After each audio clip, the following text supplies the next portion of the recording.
Hello, welcome again to the Prison Officer Podcast. This podcast is a place to have a conversation about the forgotten cops in this country's jails, prisons, and correctional centers.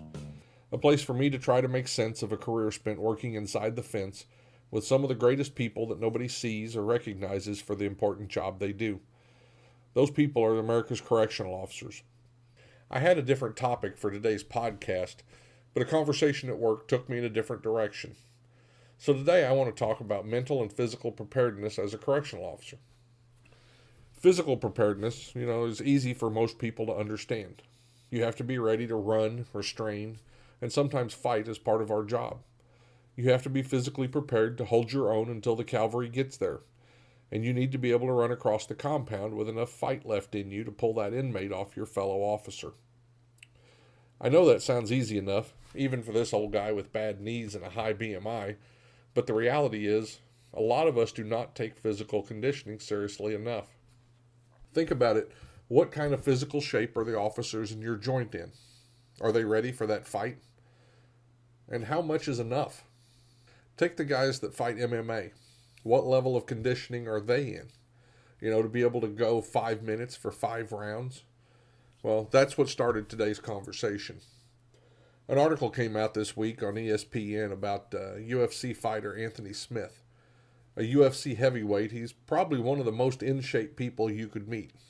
That's why his comments about fighting an intruder that broke into his house I found very enlightening.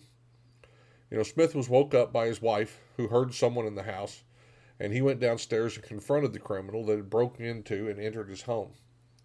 When Smith confronted him, the intruder attacked Smith. And this is the part of the story where I want to talk to you about our mental conditioning. Smith described the fight as terrifying and one of the toughest fights he's ever had. I will argue that it's not one of the toughest fights he has ever had. It was one of the toughest fights he was not mentally prepared for. He's been in many fights. He stood there toe to toe.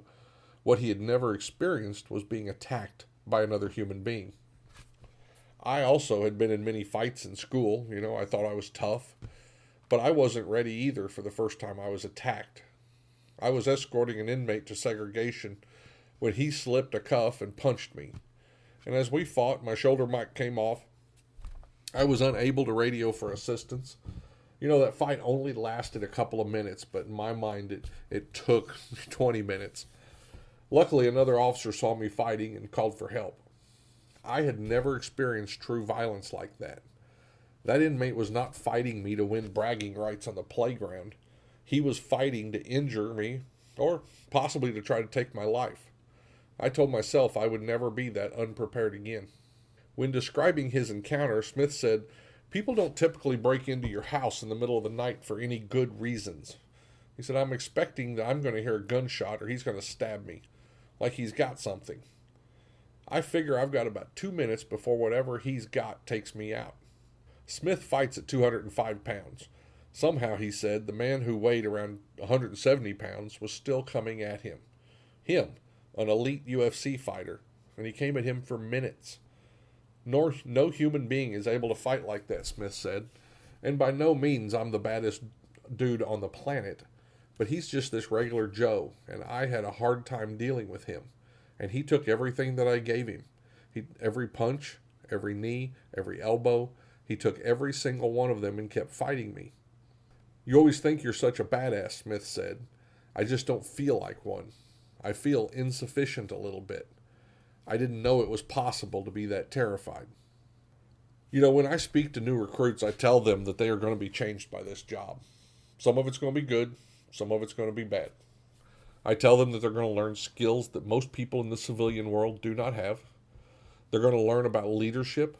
They're going to learn about interpersonal communication, negotiation, and one of the things they're going to learn is confrontation and how to deal with it. Some will argue that dealing with confrontation is not a skill in itself, but they're usually the ones who can't handle confrontation.